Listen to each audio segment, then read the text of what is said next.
सफर तय करते हुए अब लोकदल के साथ सभी साथीगण आए हैं। मैं उन सबका स्वागत करता हूं। मुझे पूरा विश्वास है कि हम सब साथ मिलकर चौधरी चरण सिंह के विरासत को संभालेंगे।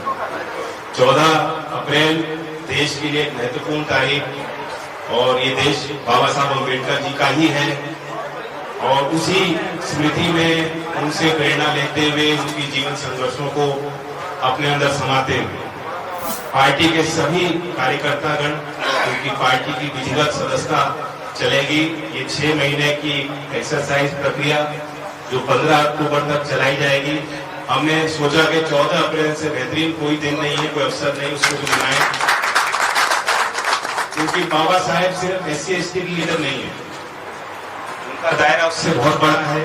उन्होंने जो संविधान का निर्माण किया, एक लिबरल प्रोग्रेसिव लीडर जो आज भी 2025 में देश के सामने सामाजिक चुनौतियां हैं, उस पर उन्होंने उस समय लेख लिखे, भाषण दिया, लोगों को संगठन की ताकत दिखाई और राष्ट्र की मुख्य धारा में उनको लाने में उनकी सफल एक पहल थी।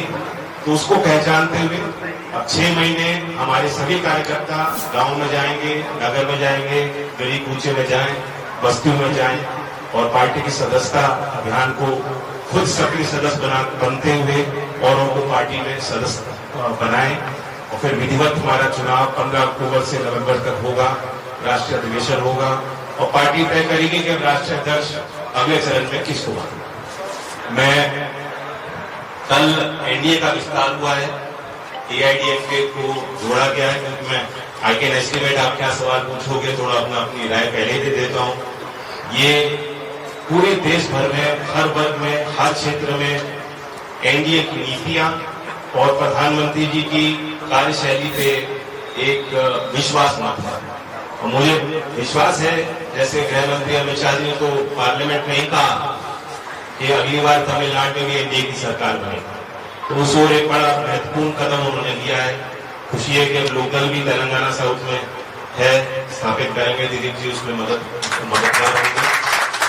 मैं दुनिया में जो उठापटक चल रही है, मुझे लग रहा है कि आप सबकी, मुझे हो सकता है कि यूएस ट्रेजरी बॉन्ड्स के बारे में ना पूछ लो, तो बहुत चीजें अभी अस्थिर हैं।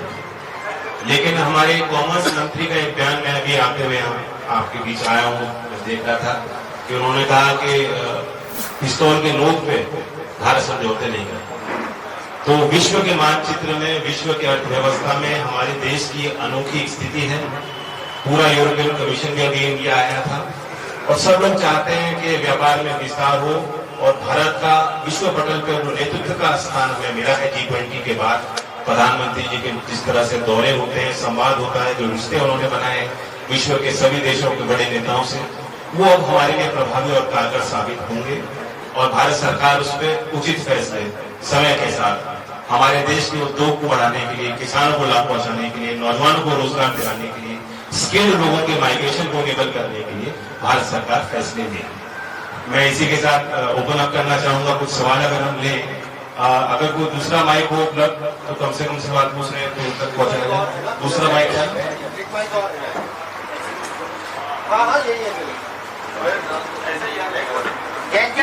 This is about Congress and taking credit on Tahul Rana's tradition. Now, Sudhir Raj is also Congress leader, says that this is sort of a game, and he is also going to make a wish to exempt Pakistan from such an attempt by saying that Tahul Rana was not a main conspirator, he didn't have much role to play in that. How do you react to such statements by Congress leaders? See, Congress leaders are making these kind of statements. They're very inflammatory. They're not understanding. They don't have the information which is very sensitive. Despite that, they are trying to make it a public issue.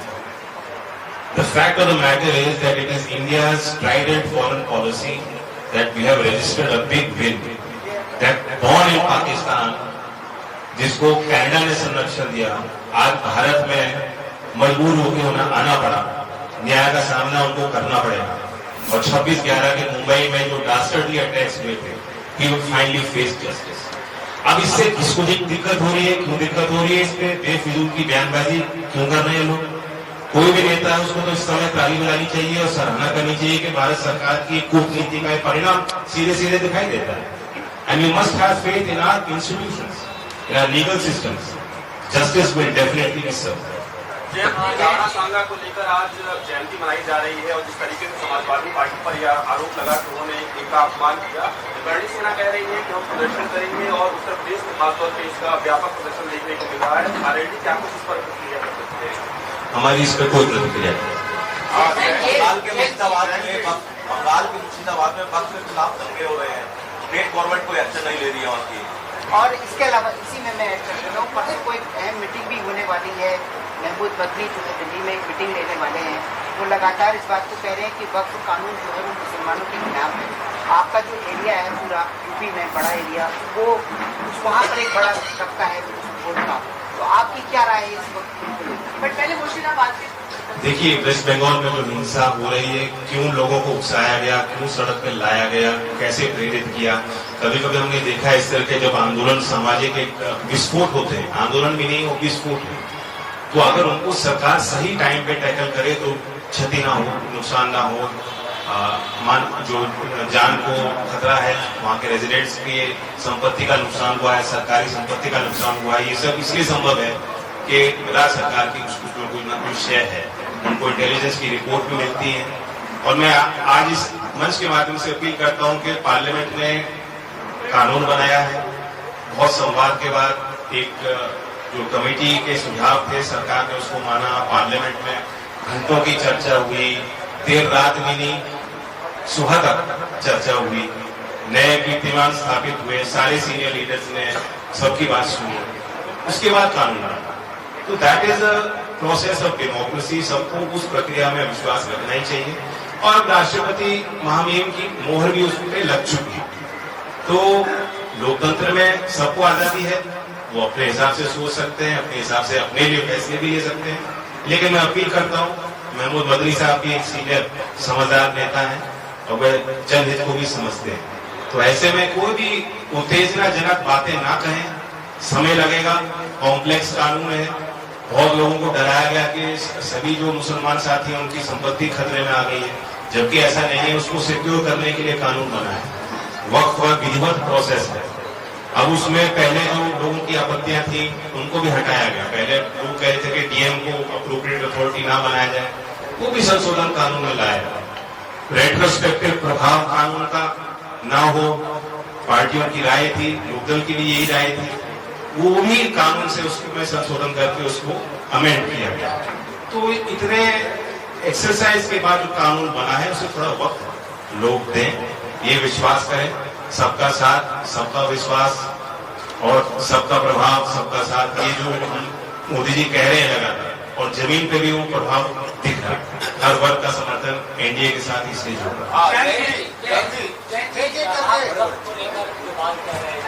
हालांकि जो मुस्लिम संगठन है और जो ऐसे दल है जो लोगों के खिलाफ रहते हैं, वे कह रहे हैं कि आरएलडी हो, चाहे बादशाह की पार्टी हो, जेडीयू हो, इन तमाम पार्टियां इनकी जो उनकी विचारधारा थी उससे वो अलग हो गए हैं, अपने राजनीतिक स्वार्थ के लिए। ये तमाम आरोप आप लोगों पर कर रहे हैं। इस बिल को लेकर आप मुसलमानों से क्या कहना चाहिए? अभी कोई बात आपने रखी और ऐसे लोग कह रहे हैं कि आपने सेक्युलरिज्म विरोध किया है और आपने राजनीतिक स्वार्थ के लिए ऐड ऑन कर देता हूँ। जब मेरठ पुलिस ने बोला कि नमाज पढ़ेंगे तो वो लाइसेंस कैंसिल करेंगे, तो आपने ऑर्डिनेंस 1980 को एक ट्वीट किया। उसके बाद भी मुकदमे हुए, मुजफ्फरनगर में जिन्होंने काली पट्टी बांध के नमाज पढ़ी उस पर उनको बुलाया गया है, उनको समन किया गया है। And we know that we doing lot of secular politics and you being taking stand. अब आपका रुख क्या है? और जो शोएब ने सवाल पूछा वो लोगों को बता। तो रेड बाइक ने उससे पूछा है और मेरे ट्वीट्स आप देख भी रहे हो, फॉलो भी कर रहे हो। मेरे ट्वीट्स तो नहीं रुके, ना मेरे बयान रुके। ये एक सतत प्रयास है यूपी पुलिस को सुधारने का, हमारी कोशिश, मैं इतना ही कह सकता हूँ। बाकी राज्य सरकार के हाथ में है वो निर्णय लेना, लेकिन कहीं भी कोई हानि ना हो। वो चौधरी अजीत सिंह जी जो मुजफ्फरनगर से इसलिए चुनाव लड़े थे कि वो चाहते थे कि एका बने, कम्युनिटीज में जो एक विश्वास का डेफिसिट बन गया था, अविश्वास पैदा हो गया, वो दोबारा से ऐसी परिस्थितियां कभी देश में हमें ना फेस करनी पड़े, और उसमें उनको बड़ी उनको सफलता भी मिली है। We are remaining to be a liberal secular party with a progressive outlook, that's all. Modi साहब, हम तो देख रहे हैं कि आप तो लगातार बोल ही रहे हैं, वो भले ही मुजफ्फरनगर में कुर्ता वाला बयान हो, चाहे उसके बाद में जो विधायक केपी सिंह है उनको लेकर के कहा गया हो, और अभी आपने जो मेरठ में पुलिस को लेकर के जो कहा, आप लगातार स्टैंड ले रहे हैं, लेकिन उसके बावजूद भी कुछ नेता ऐसे हैं जो ये कह रहे हैं कि जयंत चौधरी जी अब पहले की तरह मुखट्टा से बात नहीं करते, और हम लगातार देख रहे हैं कि मुस्लिम समाज के जो नेता हैं वो पार्टी में जुड़ भी रहे हैं अलग अलग स्थानों पर, तो आप लगातार स्टैंड ले रहे हैं, लेकिन बावजूद उसके ये क्या कुछ हो रहा है? ये राजनीति पहली बार नहीं हो रहा, ये होगा, इसे हम लोग फेस करेंगे। मेरे अपने जो मुस्लिम साथी हैं, हमारे विधायक हैं, जिम्मेदार लोग हैं, चेयरमैन हैं, हर स्तर पे जो जिनका समाज में अपनी पकड़ है, मैंने उन सबसे कानून बनने से पहले भी बातचीत की और बनने के बाद भी मेरी वार्ता उनसे 1 to 1 हो रही है, और किसी ने भी ये नहीं कहा कि वो उनको भी महसूस हो रहा है कि देश की दिशा गलत की तरफ जा रही हो या लोकदल ने अपने असूलों के साथ कोई समझौता किया हो। दे डू फील, चिंताएं होती हैं और चिंता को दूर करने का काम भी वो नेता करेंगे। मैंने हर एक मुस्लिम लीडर को जिम्मेदारी दी है कि आप छोटी छोटी बैठक करें, आप मस्जिदों में जाएं, समाज के नेताओं इमामों के साथ बैठे, नौजवानों के साथ बैठे, जो देश की बदलती तस्वीर के साथ जुड़ना है। पार्टी के खिलाफ को लेकर एक सवाल है, उसमें आपका अपील है, प्रधानमंत्री जिस तरह से युवाओं को राजनीति में आने के लिए प्रेरित कर रहे हैं, आपकी पार्टी का उत्साहित हो जाए? You should be aware, private bill मैंने जब मैं MP था पेश किया था कि 21 साल की उम्र में अगर आप वोट कर सकते हो, शादी कर सकते हो, अधिकारी बन सकते हो, समाज के लिए फैसले ले सकते हो, तो जिस चुनाव में वोट कर रहे हो उसमें आप एक प्रत्याशी भी बन सकते हो। तो विधायक और सांसद बनने की एज भी घटनी चाहिए, और फिर मुझे लगता है कि हमारे सांसद चंदन चौहान ने भी दोबारा एक पिटीशन इसमें संसद की प्रक्रिया में शामिल की। Jayanti, because you know that Congress speaks about caste census. Now Karnataka has prepared this report. That report has been tabled to cabinet, but they are also delaying it by saying that we need a scientific study of that report. Do you think that is a reflection on part of Congress? Definitely is. See, it's a very complex issue. Do I understand caste fully or comprehend it? I don't. Grassroots politicians today may be aware of their region, but pan-India, what is the true story? What is the kind of flux in Indian society based on caste? These definitions are also changing. अब एक राज्य में एक community SC है, दूसरे राज्य में backward है।